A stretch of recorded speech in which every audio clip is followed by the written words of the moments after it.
The key takeaway I want y'all to take from this book is the best outcome for Black people is always a better outcome for everyone else.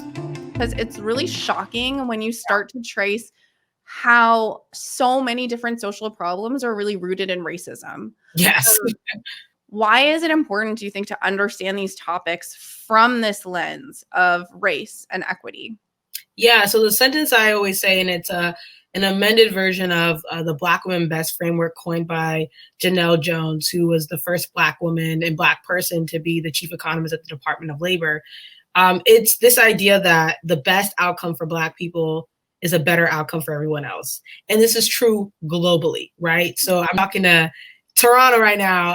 And so I want to make it very clear. It's still true in Canada. It's still true in Toronto, still true in the six. And so that being said, it's important that if you are creating policies in any setting, that you're thinking about how Black people, and I would go so far to say Black women and non-binary people are being affected first, right? So I think, like, really quickly, I'll give you an example. Since you and I are kind of in the workplace setting when it comes to research, a lot of people are complaining about, remote work and how it's affecting different groups. But I think it's really, really important to glean insights from how women of color, more specifically Black women, are reacting to the remote work revolution. And what we're finding, at least anecdotally, is that they love it, right? There is a lack of microaggressions. There's a lack of macroaggressions. It's easier to do your work because you're not trying to survive the workplace. Yeah. And so the insight from that shouldn't be, well, good,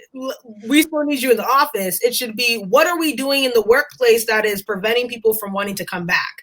And how do we, then switch up the workplace so that it's better accommodating to employees that feel like they're being harmed by it? So that is kind of, what I would say is a really clear example of this.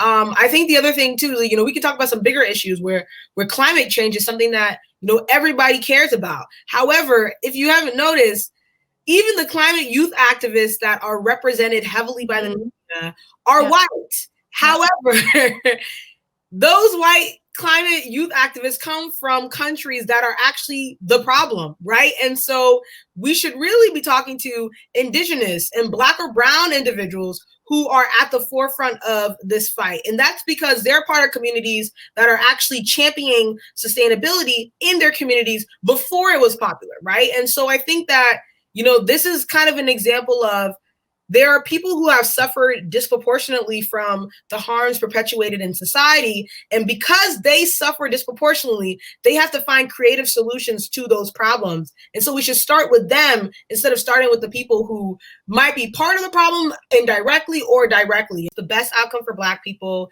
is always a better outcome for everyone else. Look at any situation, any setting, it's always going to hold true. So if you keep that in mind as you think about the questions around equity, or even if you're interested in questions that have nothing to do with equity, start with that as a sort of underlying point and then move from there to kind of come up with a solution.